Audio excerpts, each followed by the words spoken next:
शंकर जय जय भोलेनाथ, जय शिव शंकर जय भोलेनाथ।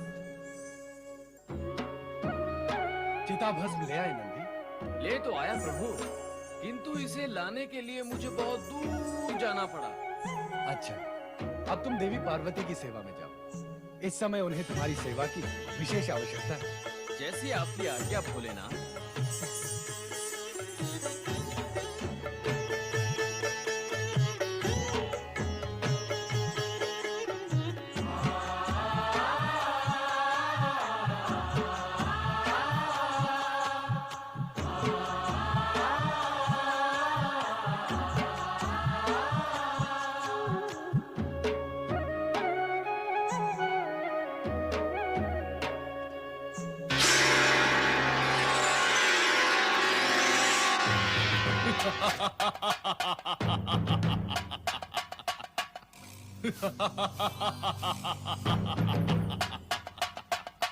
इस सेवक के लिए क्या आज्ञा है स्वामी परमेश्वर?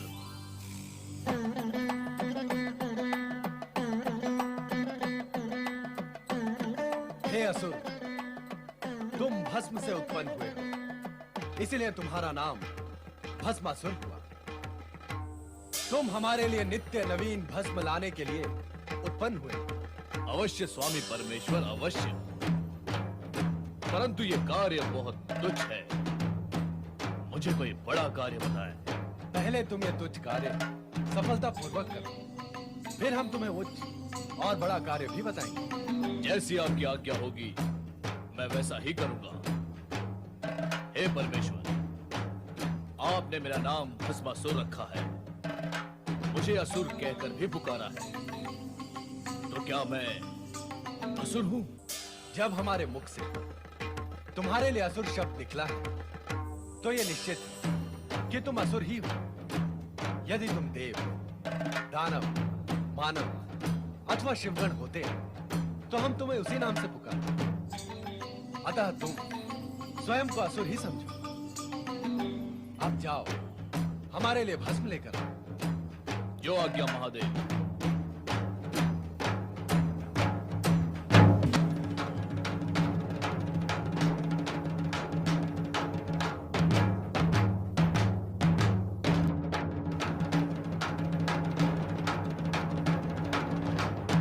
यहाँ तो दूर दूर तक कहीं भी शमशान भूमि दिखाई नहीं देती। मुझे परमेश्वर के लिए चिताभस्म कहां से प्राप्त होगी? चलो कहीं और देखता हूं।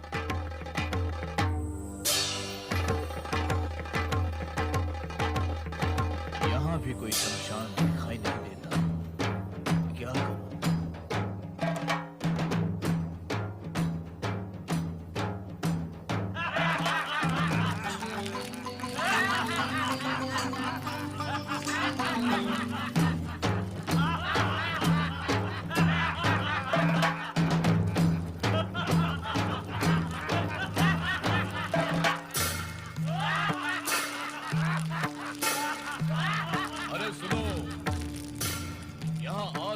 कहीं कोई शमशान भूमि है? शमशान? वहां क्या करोगे? मुझे चिताभस्म चाहिए। चिताभस्म?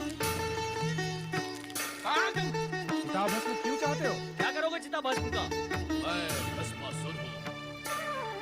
मुझे मेरे स्वामी शिव के लिए चिताभस्म चाहिए। वही खोज रहा हूँ। तो तुम असुर हो? तो तुम हमारी जाति के हो? हाँ हाँ, जब मैं असुर हूँ, तुम असुर हो, तो मैं तुम्हारी जाति का हुआ ना। पर इससे किसी को क्या लाभ होगा? लाभ? कैसा लाभ? भैया भस्मासुर, हम हैं तो एक ही जाति के, किंतु इस समय हम घोर संकट में हैं। हमारी दशा अत्यंत शोचनीय है। कष्ट में जीवन बीत रहा है। कष्ट? क्यों है कष्ट? यज्ञ और हवन करने वालों की शक्तियाँ बढ़ रही है ना, तो धर्म की दिव्य शक्ति बढ़ने से हम उनके पास नहीं जा सकते, इसलिए हमारी असुर शक्ति घट रही है। देवताओं, ऋषि मुनियों और मानवों का धर्म और नीति के प्रति इतना अधिक लगाव हो गया है कि उनकी शक्ति के सामने हमारा छल कपट हिंसा क्रोध सभी कुछ व्यर्थ हो गया है। इसीलिए हमें वनों में गुफाओं में मुंह छिपा के रहना पड़ रहा है। हमें हमारा आहार भी प्राप्त नहीं हो रहा है। केवल वनस्पतियाँ खाकर समय पूरा कर रहे हैं। केवल वनस्पतियाँ खाकर हम कितने दिन जीवित रह सकते हैं? हम पशु तो है नहीं कि उसी पर आश्रित रहकर सारा जीवन व्यतीत कर ले। बस बस मेरे जाति बंधुओं, बस। इससे अधिक और दुख अब मैं नहीं सुन सकता। तो कोई उपाय करो हमें इस दुख से उबारने के लिए। कहो भाइयों, ये भस्मासुर तुम्हारे लिए क्या कर सकता है? ये तो तुम्हारे स्वामी हैं। हाँ है। वे बड़े चमत्कारी देवता हैं। उनसे बड़ा चमत्कारी देवता अन्य कोई है ही नहीं। सारा जगत यही कहता है। देव, दानव, मानव सभी सत्य को मानते हैं। तो फिर मुझे क्या करना होगा? तुम उनसे ऐसा कुछ वरदान मांग लो जिससे मानव जाति और देवगण में भय फैल जाए। उससे क्या होगा? उससे तुम अजय हो जाओगे और हम निर्भय हो जाएंगे। मैं अजय हो जाऊंगा और तुम निर्भय हो जाओगे। पर कैसे? अपने स्वामी शिव का वरदान पाकर। और कैसे? वरदान पाते ही तुम अजय और शक्तिशाली हो जाओगे। फिर हम सब मिलकर तुम्हें अपना असुर सम्राट बना लेंगे और हम तुम्हारे सैनिक बन जाएंगे। तुम मेरे सैनिक और मैं तुम्हारा सम्राट, अजय सम्राट।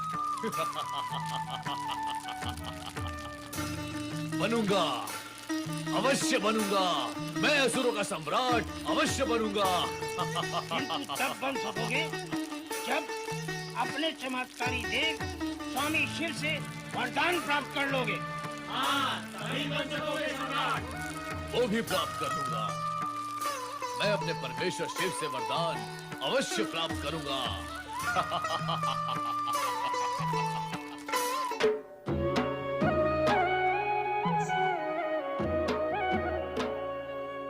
स्वामी परमेश्वर को सेवक भस्मासुर प्रणाम करता है। आओ भस्मासुर, भस्म ले आए। आज भस्म नहीं मिली स्वामी परमेश्वर। क्यों?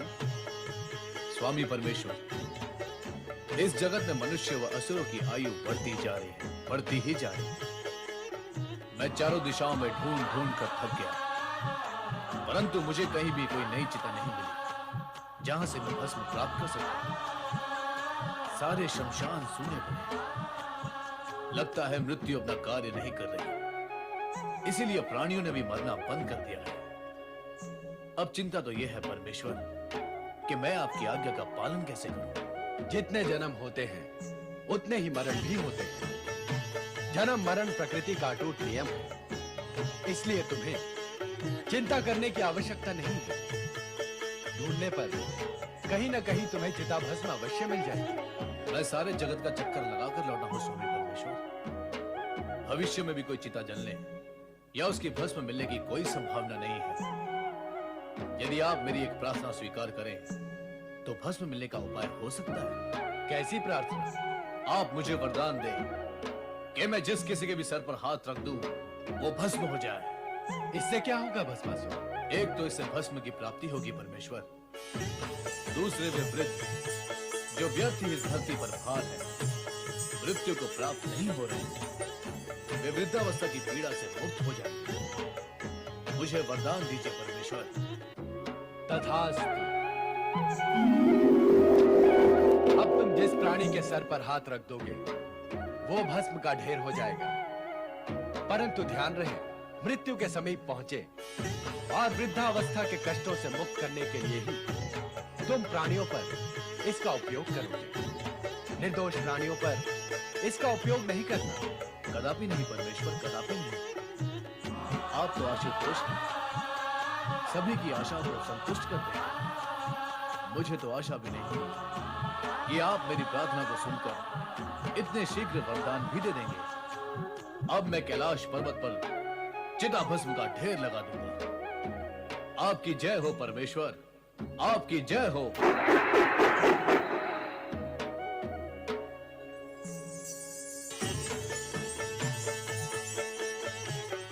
ये किया स्वामी, आप सदा ऐसा ही करते हैं।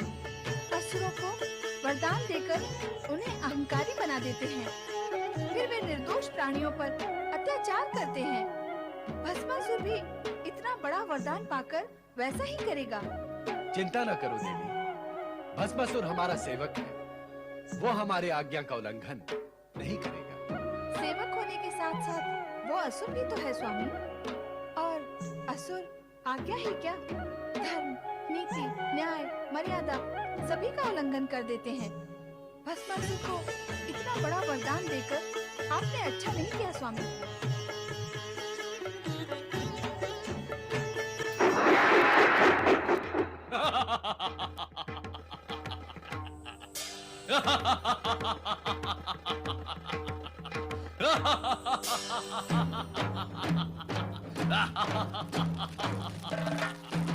न्याय चमत्कारी देखा शिव से वरदान। लेने गया था तो खाली हाथ क्यों लौटता? हमें विश्वास था कि तुम वरदान लेकर ही लौटोगे। और अब मुझे विश्वास करना है। कैसा विश्वास? स्वामी परमेश्वर ने मुझे वरदान दिया है कि मैं जिस किसी के भी सर पर हाथ रख दूंगा वो भस्म हो जाएगा। असुर सम्राट भस्मासुर की जय! असुर सम्राट भस्मासुर की जय! और असुर सम्राट, आप विश्वास की बात कर रहे थे, जो अभी आपको करना है वो क्या है?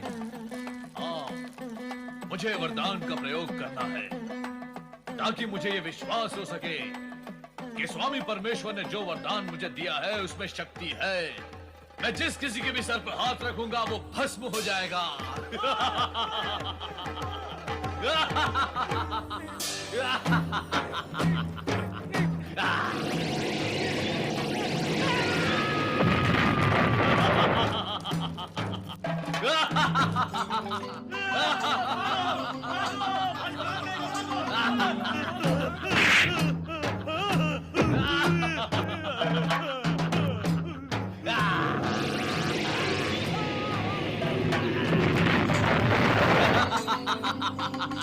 असुर सम्राट, ये आप क्या कर रहे हो?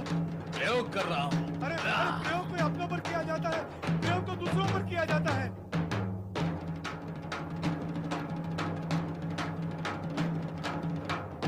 प्रयोग दूसरों पर किए जाते हैं। और नहीं तो क्या, तुम असुर होकर अपने ही असुर भाइयों को भस्म कर रहे हो। तो फिर मुझे प्रयोग के लिए किसे भस्म करना चाहिए? अपने शत्रुओं को, अपने असुर भाई और असुर जाति के शत्रुओं को, उनको जो असुर जाति को समाप्त कर देना चाहते हैं। तुम उन्हें भस्म क्यों नहीं करते? कौन है वो लोग? वे ही जो यज्ञ और हवन करके धर्म शक्ति एकत्र कर हमें नष्ट कर देना चाहते हैं। वे ही ऋषि मुनि जो सदा प्रेम, सत्य और अहिंसा की बातें और काम करके हमें दुर्बल बना देना चाहते हैं। यही हमारे विनाश का कारण है। ऐसा है क्या? ऐसा ही है। वैसा होता तो हम ऐसी बात ही क्यों करते? तुम्हें अपने वरदान का सही उपयोग करके अपने असुर भाइयों को शक्तिशाली बनाकर असुर साम्राज्य की स्थापना करनी चाहिए। ऐसा ही होगा। मैं तीनों लोकों में असुरों के शत्रु ऋषि मुनियों को नष्ट करके असुरों का साम्राज्य स्थापित करूंगा।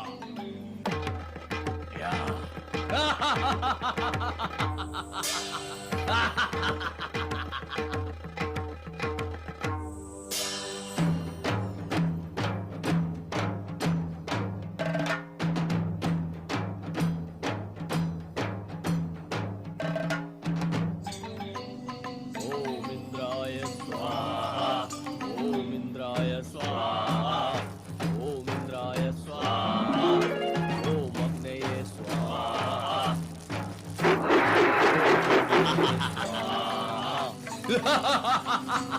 कौन हो तुम? अभी पता चल जाएगा कौन हूं मैं।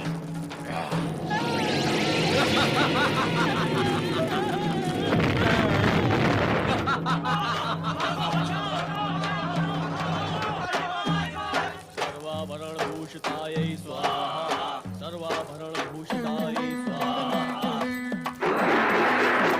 सर्वाभरण भूषितायै स्वाहा, सर्वाभरण भूषितायै स्वाहा।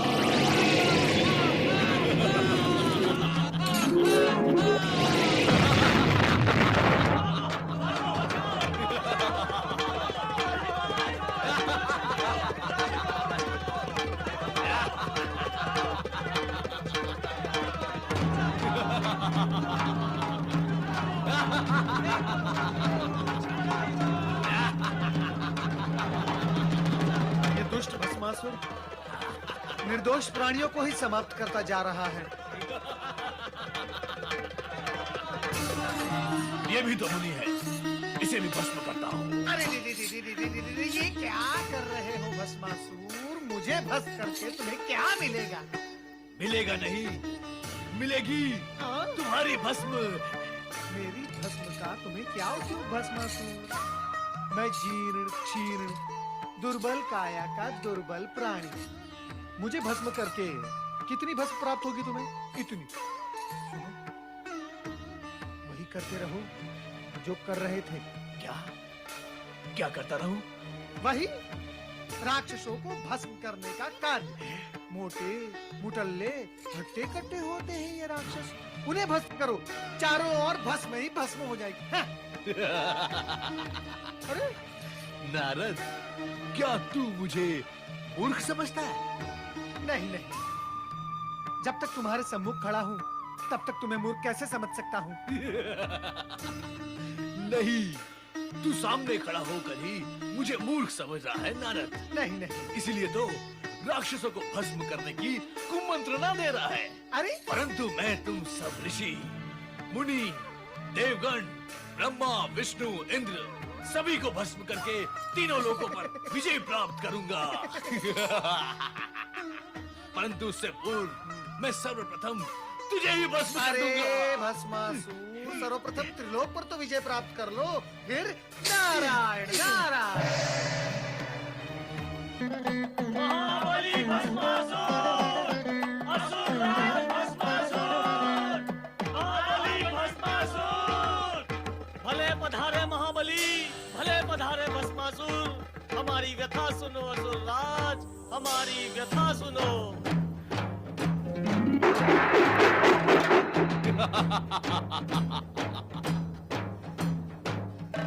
असुर भाइयों, मैंने अपने भस्मक वरदान का प्रयोग करके तीनों लोगों में आतंक ही आतंक मचा दिया है। अब कहो, तुम मुझसे क्या चाहते हो? महाबली भस्मासुर, आपके आतंकवाद से हमारा क्या हित होगा? तो फिर कैसा हित चाहते हो तुम? सारी असुर जाति का हित चाहते हैं हम। देखते नहीं, देवताओं के भय से हम वन में किस प्रकार छुपे हुए हैं। असुर सम्राट भस्मासुर की जय! असुर सम्राट भस्मासुर की जय! असुर सम्राट, ये वस्त्र उपहार के रूप में है। और ये है असुर सम्राट की तलवार।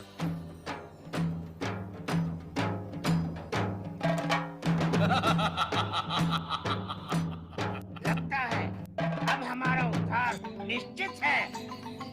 यदि ऐसा है तो मैं अपने असुर भाइयों के हित और उद्धार के लिए क्या कर सकता हूँ? असुर राज, असुरों का हित तो तब होगा जब तुम असुरों के शत्रु इन देवताओं और धर्मात्माओं को समाप्त कर तीनों लोकों में असुरों का साम्राज्य स्थापित करोगे। तो फिर बताओ, कौन है वो हमारा शत्रु राजा? राजा धर्मसेन। वो ब्रह्मा विष्णु का भक्त और बड़ा धर्मात्मा है। धर्मात्मा? मैं उसका धन और उसकी आत्मा दोनों को ही समाप्त कर दूंगा। असुरों के साम्राज्य की स्थापना का कार्य मैं यहीं से आरंभ करता हूँ।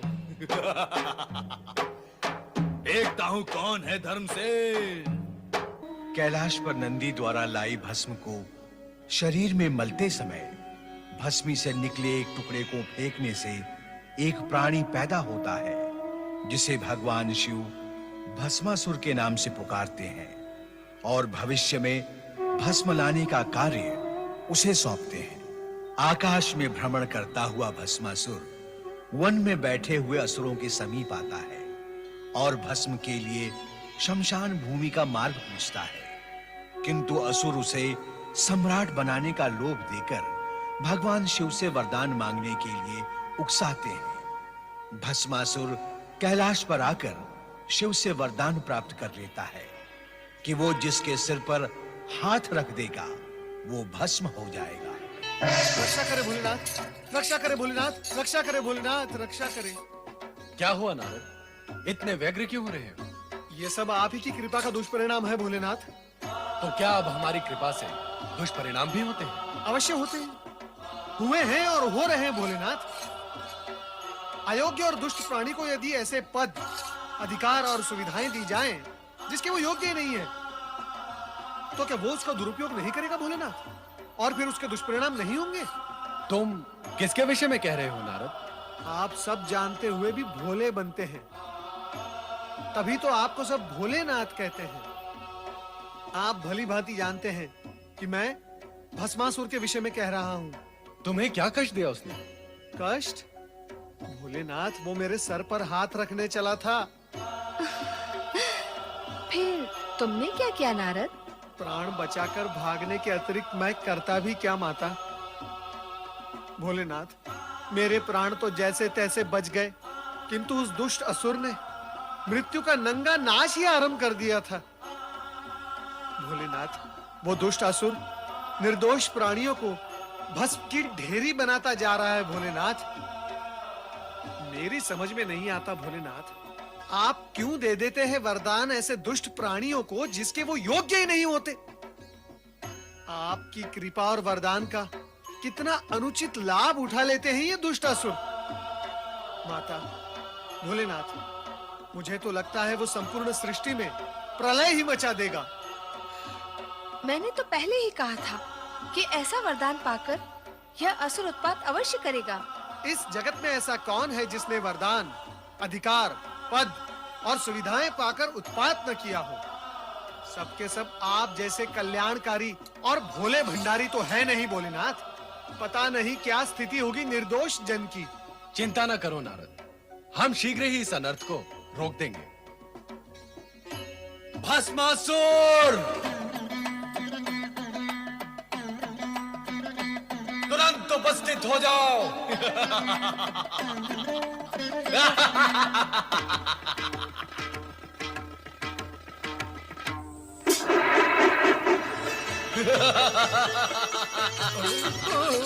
हे शिव शंकर, आपके दिए हुए वरदान का प्रयोग करके अत्यंत सुख की प्राप्ति हो रही है।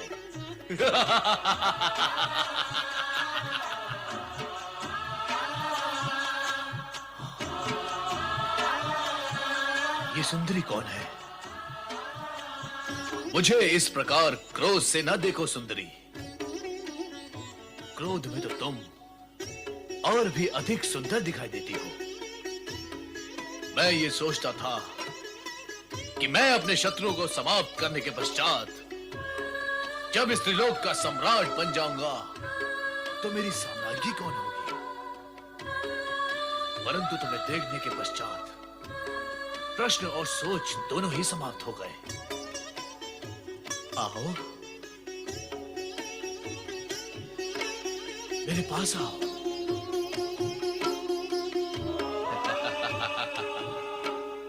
मैं इंद्र को भस्म करके तुम्हें स्वर्ग के सिंहासन पे बिठाऊंगा। दुष्ट भस्मासुर, पार्वती हमारी अर्धांगिनी है और तू हमारा सेवक। वो तुम्हारे माता समान है। इन पर कुदृष्टि डालने का परिणाम जानता है। हम तुम्हें इसी समय भस्म कर देंगे। भस्म करने का काम जब तुम करते थे वो युग गया भस्मधारी। अब भस्म करने का कार्य मैं करता हूं। मैं, इससे पहले कि तुम मुझे भस्म करो, मैं ही तुम्हें भस्म करके इस सुंदरी को अपना बना लेता हूं। वही रुक जा दुष्ट।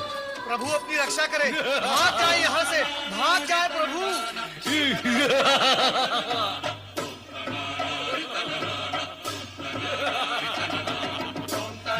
भस्मासुर,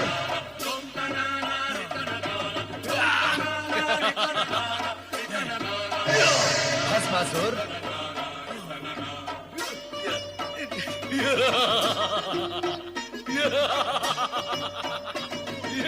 भस्मासुर,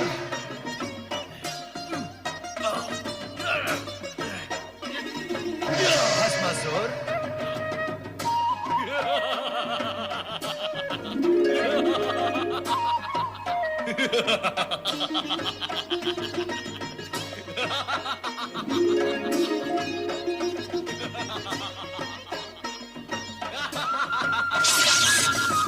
नारायण नारायण। अयोग्य अयोग्य प्राणी को अधिक अधिकार देने का परिणाम सदा दुखदाई होता है। देवेश्वर, आप ही से वरदान पाया है और अब आप ही को भस्म करने पर तुला हुआ है ये दुष्ट प्राणी।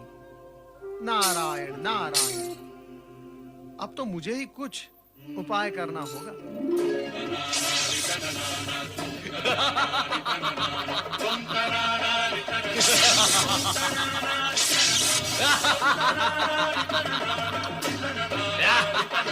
रक्षा करें प्रभु, श्री हरि प्रभु हमारी रक्षा करें। नारद, तुम पर क्या संकट आ पड़ा? नारद, आज तुम्हें रक्षा की आवश्यकता कैसे आन पड़ी? तुम तो संपूर्ण जगत की रक्षा की चिंता किया करते हो। माता, चिंता तो आज भी है, किंतु जगत की नहीं, जगत पिता की। अर्थात? श्री हरि, भस्मासुर को वरदान देकर भगवान भोलेनाथ स्वयं संकट में पड़ गए हैं। वो दुष्ट भस्मासुर भगवान भोलेनाथ के सिर पर हाथ रखकर उन्हें भस्म करना चाहता है। पर नारद, ये भी तो शिवलीला ही है। शिवलीला? श्री हरि, ये कैसी शिवलीला है जिससे प्राण संकट में पड़ जाएं? नारद, शिव ऐसी ही लीला करते हैं कि जगत के सारे प्राणी इस सत्य को जान और मान लें कि अयोग्य प्राणी को जगत को दुष्परिणाम भोगने पड़ते हैं। किंतु इस समय तो आप उन्हें दुष्परिणाम भोगने से बचाएं। स्वामी, आपने सदा ही शिव पार्वती को संकटों और बाधाओं से उबारा है। आप शीघ्र ही उनकी सहायता करें। वो तो करनी ही होगी।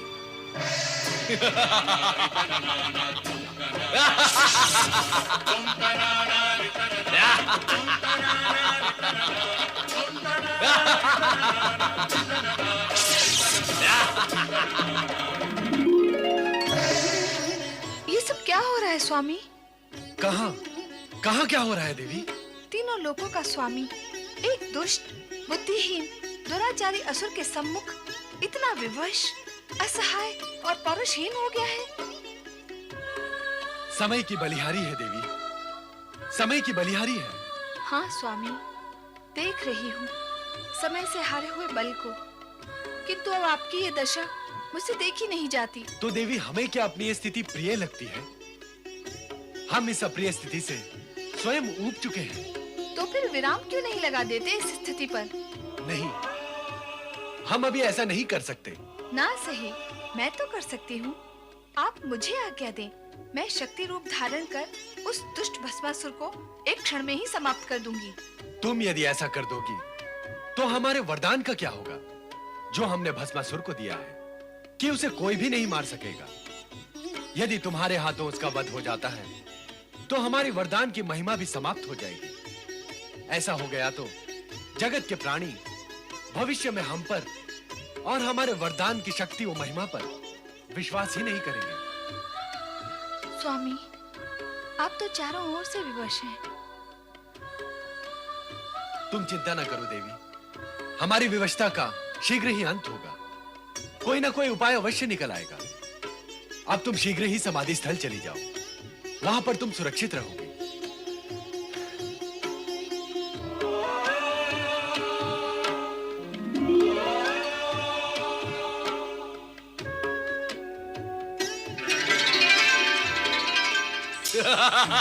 कहाँ है शिव शंकर? कहाँ है महादेव?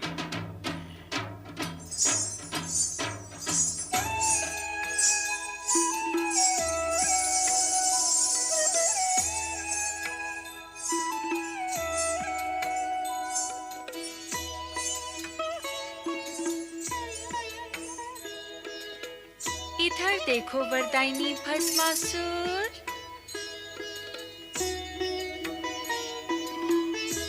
ध्यान से देखो।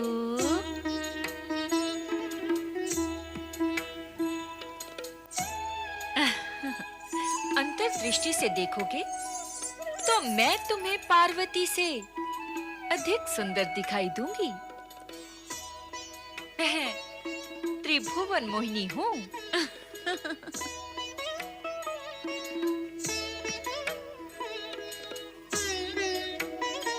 रूप और सुंदरता में मेरी बराबरी करने वाली अन्य कोई सुंदरी इस जगत में नहीं है। मुझे अपनी महारानी बनाकर जगत का सर्वोत्तम सुख भोगो भस्मासुर।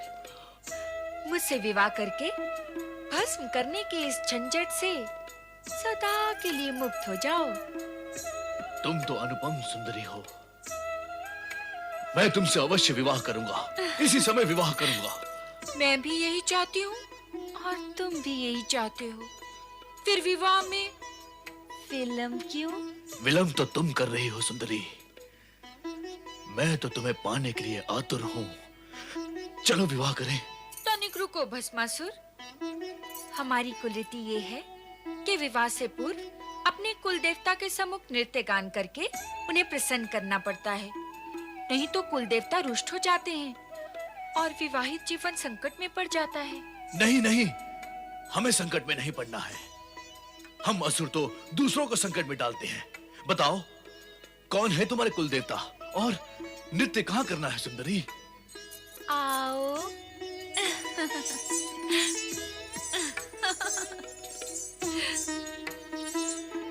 ये वट वृक्ष हमारे कुल देवता हैं। तुम मेरे होने वाले पति हो। हमारी कुल रीति के अनुसार कुल देवता को प्रसन्न करने के लिए तुम्हें उसी भांति नृत्य करना होगा जैसे कि मैं करूंगी। बोलो, करोगे ना? अरे तुम कहोगे तो नृत्य क्या, मैं कुकृत्य भी करूंगा। चलो शीघ्र नृत्य आरंभ करते हैं ताकि नृत्य करके हम शीघ्र विवाह कर सके। तो चलो नृत्य गाना आरंभ करते हैं।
देवादिदेव प्रणाम।